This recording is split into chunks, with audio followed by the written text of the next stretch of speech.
শ্রীমদ্ ভগবদ্গীতা যথাযথ চতুর্দশ অধ্যায় গুণত্রয় বিভাগযোগ শ্লোক নাম্বার ২৬।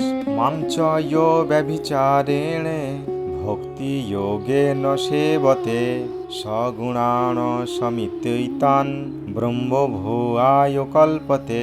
শব্দার্থ: মামো আমাকে, চ ও, ইয়া যিনি, অভিচারেণ ঐকান্তিক, ভক্তি যোগেনে ভক্তিযোগ দ্বারা, সেবতে সেবা করেন, স তিনি, গুণান প্রকৃতির গুণকে, সমতীত্ব অতিক্রম করেন, এতান এই সমস্ত, ব্রহ্মভূয়ায় ব্রহ্মভূত স্তরে উন্নীত, কল্পতে হন। অনুবাদ: যিনি ঐকান্তিক ভক্তিযোগ সহকারে আমার সেবা করেন তিনি প্রকৃতির সমস্ত গুণকে অতিক্রম করে ব্রহ্মভূত স্তরে উন্নীত হন। তাৎপর্য: এই শ্লোকটি হচ্ছে অর্জুনের তৃতীয় প্রশ্ন।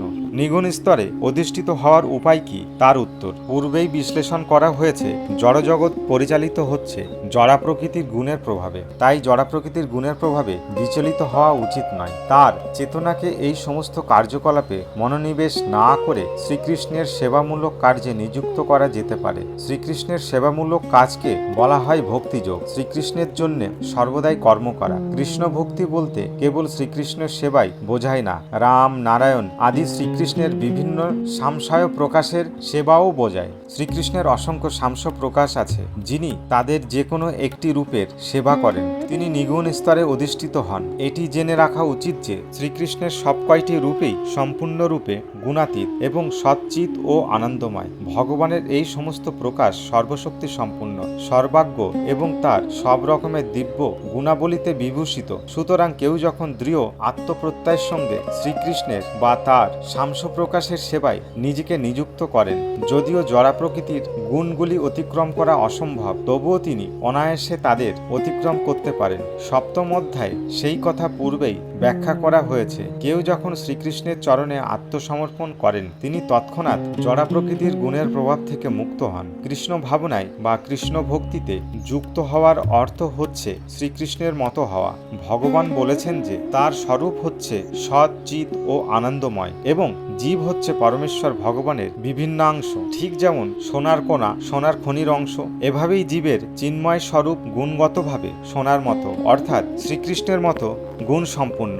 জীব ও ভগবানের ব্যক্তিগত বৈশিষ্ট্য সর্ব অবস্থাতেই বর্তমান থাকে, তা না হলে ভক্তিযোগের কোনো প্রশ্নই হতে পারে না। ভক্তিযোগের অর্থ হচ্ছে যে ভগবান আছেন, ভগবানের ভক্ত আছেন এবং ভগবানের সঙ্গে ভক্তের প্রেম বিনিময়ের ক্রিয়াকলাপও আছে। তাই পরম পুরুষোত্তম ভগবান ও জীব এই দুজন ব্যক্তি স্বাতন্ত্র্যই বর্তমান। তা না হলে ভক্তিযোগের কোনো অর্থই হয় না।